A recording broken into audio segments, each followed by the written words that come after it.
Okay, so good. Ay, okay, so good day ulit, everyone. Ito naman yung isa midterm um lab namin, which is yung expanded even and odd counter script, which is yung problem 1 and 2 na is-solve natin. So dito is makikita niya um yung goal ng program na to is mag-a-assess sa user ng limang number and then gagamit ng function para mag-count and display kung gaano kadami yung even natin and gaano kadami yung odd. So, start tayo. So, dito sa line 1 to 3, so dito, yung program natin, ini-introduce natin yung function and loops. So, nag-start tayo by defining our core function. So, nag-check tayo, check even, odd, and then number. So, itong function na to is nagtitake siya ng isang single argument and then number and then uses ng module operator para ma-check natin yung number if divisible by 2. So if the remainder is 0, yung function natin magre-return siya sa string natin and then even. Otherwise, magre-return siya as odd. So encapsulates natin yung core logic. So before tayo mag-start ng loop, so we must initialize muna ng dalawang counter variables, even count and odd count. So both to 0.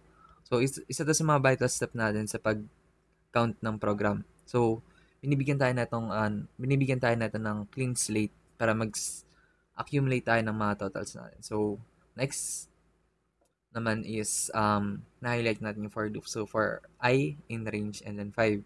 So next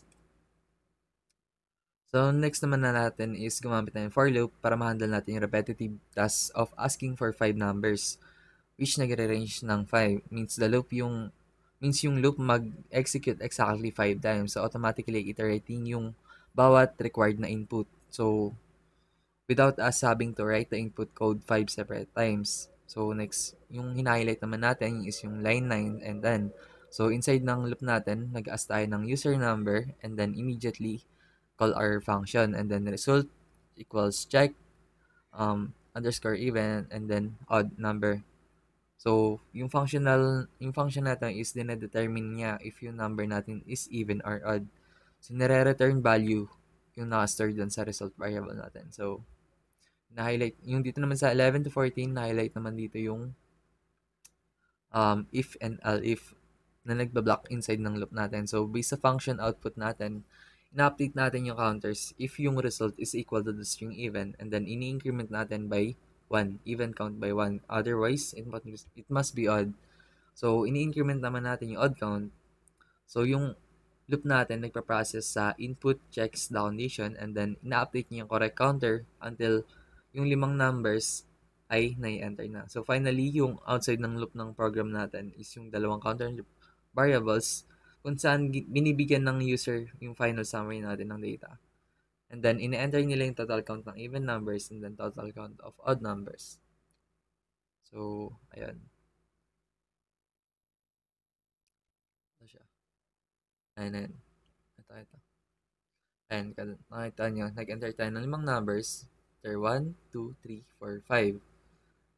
Even numbers is 2 and then odd numbers is 3. So, ayan siya. So, yung next ano naman natin is yung sa expanded factorial calculator script. So, punta tayo dito. Ito siya. So, dito naman yung program goal natin is dinedefine natin yung function kung saan finafine yung factorial, then returns the factorial of a number n.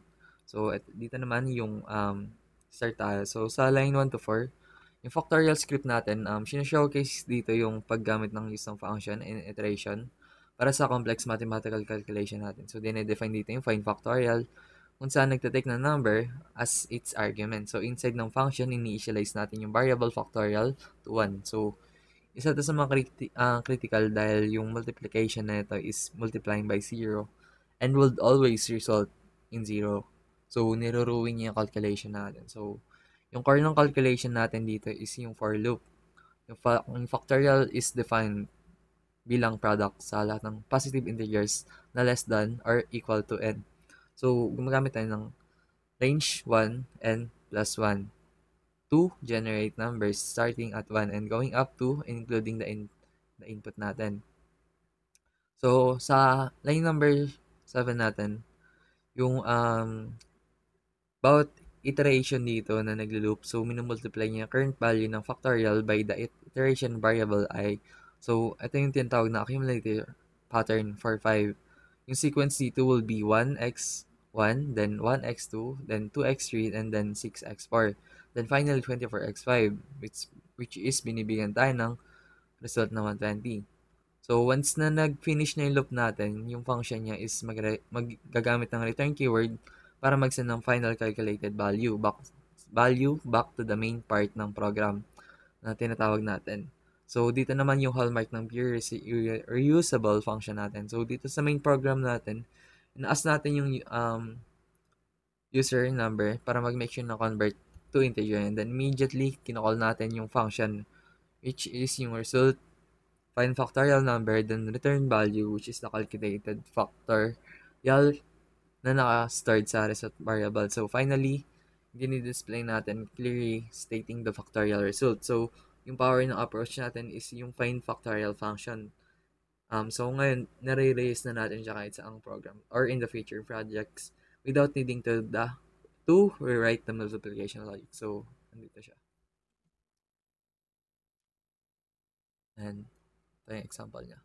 Enter in number for yung factorial niya is 24. So, ayun yung example niya. So, ayun lang yung sa part 1 ng midterm natin. So,